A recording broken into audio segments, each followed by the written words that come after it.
Today we have a special guest with us, Dr. Jared from Harvard with a PhD in British literature, and he will be enlightening us in the 4 books that he has analyzed over the year.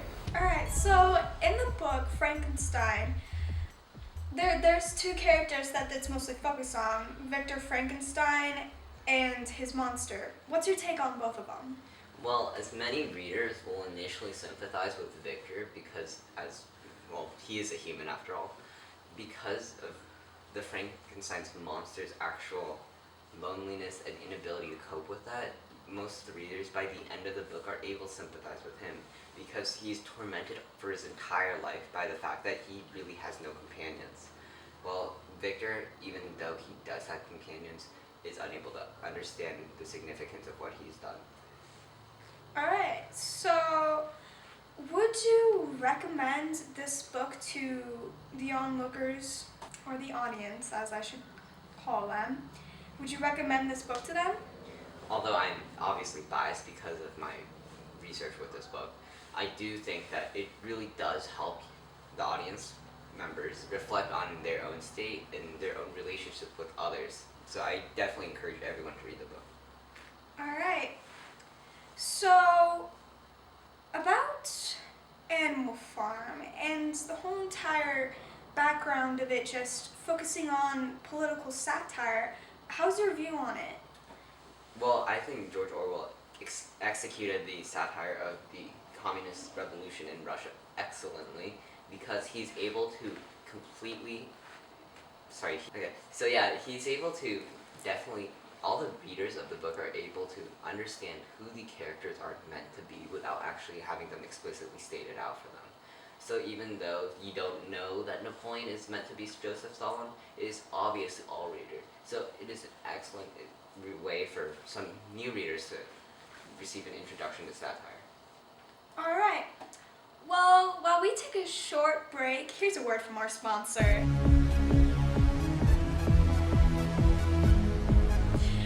Welcome back.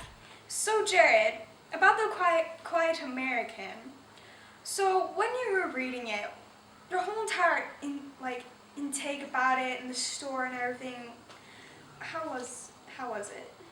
Really, I think the main conflict in the book is not whether that pile is going to detonate the bomb. It's the idea of whether it is best to prioritize idealism over actual reality. Because while Fowler is able to see that there is a limit to how much you can go with to achieve the ends, Pyle's unable to do so by trying to detonate a bomb in order to bring about chaos, because believing that chaos will bring peace in Vietnam. Alright, so this whole entire book, like you said, Vietnam, was it during the Vietnam War or? Oh, I'm sorry, that it might have been unclear there. The plot of The Quiet American follows the characters Fowler and Pyle, Fowler being Pyle being an American in Vietnam, and Fowler being a British reporter living in Vietnam. So what happens there is it's following the event of the French in Vietnam, which is the 1950s rather than the American Vietnam in the 1970s. Oh, I can see where I got confused on that one. So, tell me about the 4th book, Dr. Jekyll and Mr. Hyde. About, about how they're both the same character and everything? So, as many of the readers of the book quickly realize, Dr. Jekyll and Mr. Hyde are really the same characters, because Dr. Jekyll takes his magical potion, becomes Mr. Hyde, relieving him of his dark inner self. So what really you can take from this is that even though humans are really one person, they can really be split into their 2 good and bad respective parts. For Jekyll being himself and Hyde his darker part. That sure is interesting. I didn't really see that in the book.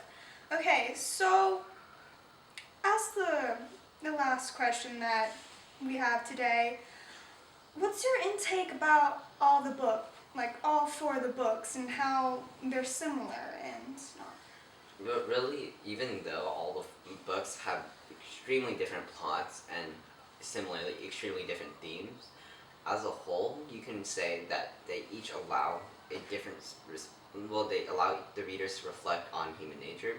For example, in Frankenstein, where it's about humans' interactions with others, Quiet American is idealism, and you could even say that Animal Farm, though it doesn't really have a central plot point besides the satire, it is also a reflection of humans' desire for power. And again, Jekyll and Hyde it's a separation of good and evil. Alright, well, sadly, as I said before, our show has to come to an end. Thank you, Jared, for being here. And you, my lovely audience, will hopefully turn in next time, as our other guest will be none other than Mr. Lavelle. We have a special guest. That's it. Hey, Ravin, what do I do? The red light's still blinking. Oh, wait, what? Oh. Are you still filming? You're still So funny.